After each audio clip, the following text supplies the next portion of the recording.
అయితే మరి మీ mind set Rajamouli గారికి ఎలా సింక్ అయింది sir? For SSMB 29 you are SSMB 29కి నాకు ఏంటి సంబంధం? ఆయనతో నాకు బాహుబలి నెట్ఫ్లిక్స్ సిరీస్తో ఒక జర్నీ ఉన్నింది. అండ్ దెన్ బాహుబలిలో ఒక డైలాగ్ రాసే అవకాశం దొరికింది. అండ్ అప్పుడప్పుడు ఎప్పుడైనా కలుస్తాము, డిస్కస్ చేసుకుంటాము, ఏదైనా మాటలు. అంటే that's the kind of interaction we have. 29లో మీరు రైటర్షిప్ లేదా? I can comment about that. I can talk about it. అదే, బట్ కాకపోతే నేను అంటే బయట మొత్తం ఉంది యాక్చువల్గా. నేను అంటే నాకేం సంబంధం అని అడిగారు కాబట్టి మాకు తెలిసింది. బయట మొత్తం అంటే ఎవరు అఫీషియల్ నోట్ అఫీషియల్ నోట్ అంటే అఫీషియల్ కన్నా సార్ ఇప్పుడు మాకు ఇంటరాక్ట్ చేస్తూ ఉంటాను, చుట్టూ చూస్తూ ఉంటారు, ఏదో something like only we know what we are doing. That will come out in due course what it is about. So దాని గురించి we are not supposed to talk like that. ఎందుకంటే every movie we should hear through that movie's voice only. పక్కన చుట్టుపక్కల మనం ఎక్కువ noise create చేయకూడదు. నా respect అది. Like for example I respect every films journey. Me opinion మేము కూడా ఖచ్చితంగా రెస్పెక్ట్ చేస్తాం సార్. Thank you. అయితే బాహుబలిలో అయినా కూడా అదే మీరు అన్నారు కదా, ఒక ప్రాజెక్ట్ అనుకున్నారు అప్పుడు వేరే ప్లాట్ఫామ్ మీద, అది ఇంకా రాలేదు. బట్ కాకపోతే I doubt if it will come, or maybe వస్తే వేరే టీం ద్వారా వస్తుంది, వేరే టీం చేస్తుంది. మేము చాలా పెద్ద డ్రీమ్, చాలా పెద్ద ambition, almost like game of Thrones kind of ambition తోటి వెళ్ళాము, with little under estimation of the resources and the time it takes, which we realized after a little bit of journey, and then said like, okay, let's push back, let's keep working on something else that in the right way. And there are things going on. Film making process అంటే film making వేరు, దాని marketing వేరు, దాని నుంచి వచ్చే by products అంటే మన fame కావచ్చు, మనీ కావచ్చు, ఇవన్నీ.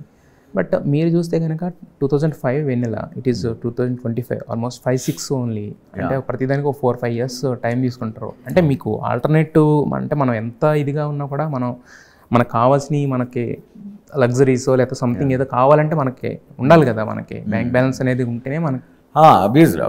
అప్పుడు చాలాసార్లు ఐ థింక్ స్ట్రెస్, ప్రెషర్ వస్తుంటుంది. But touch wood, God's grace, నేను రిచ్ కాదు, అతని సఫరింగ్ కాదు, అలా నడుస్తూ పోతుంది.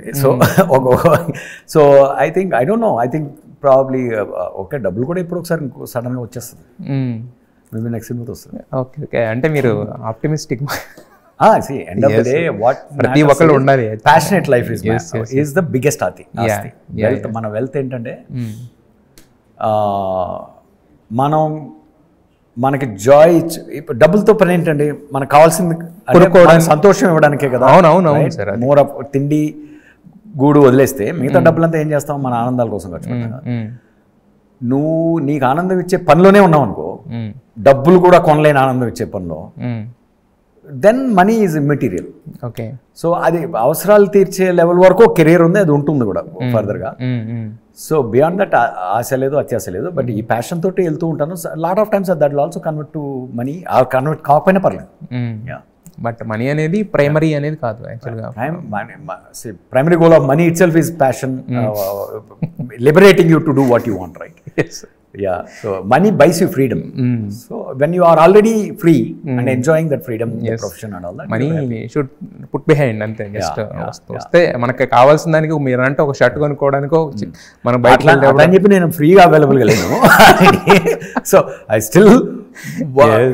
still want people to respect my work and want that to translate into money. అంటే నాకు తెలిసింది అంటే కొంతమంది వాళ్ళకి ఈ ప్యాషన్ ఉన్నా ఇది ఉన్నా కూడా, but at the end of the day ఆ రేస్లో ఎక్కడో చోట మనీకో లేకపోతే ఇంకొక అటువైపు లీన్ అయ్యి కెరీర్ మిస్టేక్స్ కూడా చేశాను.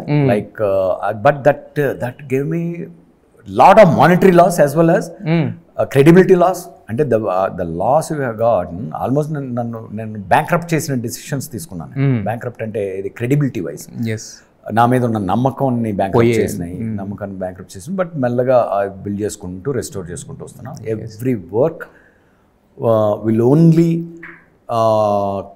Confirm what I am on the day you enjoyed ప్రస్థానం, అదే మనిషి వేరే వేరే కథలతో ఇంకా ఆ క్రెడిబిలిటీతోనే ఎదుగుతాడు. ఇంకా ఎస్ సార్, ఎదగడం అంటే నేను చెప్పేది ఆ క్రెడిబిలిటీ బిల్డ్ చేసుకుంటూ పోతాడు. ఎస్ ఎస్ అర్థమైంది సార్ మీరు చెప్పింది.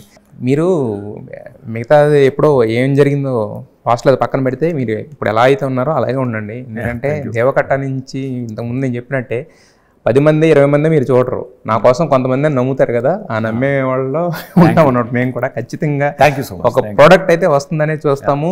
ఇప్పుడు ప్రస్థానం కానీ ఇలాంటివి కానీ ఎప్పుడన్నా ఒక గ్లింప్స్ కింద వచ్చినా కూడా మొత్తం కంప్లీట్ చేసేంత వరకు హాంట్ చేస్తాను అనమాట. So wish all the best for your మైసభ sir. Thank you. So August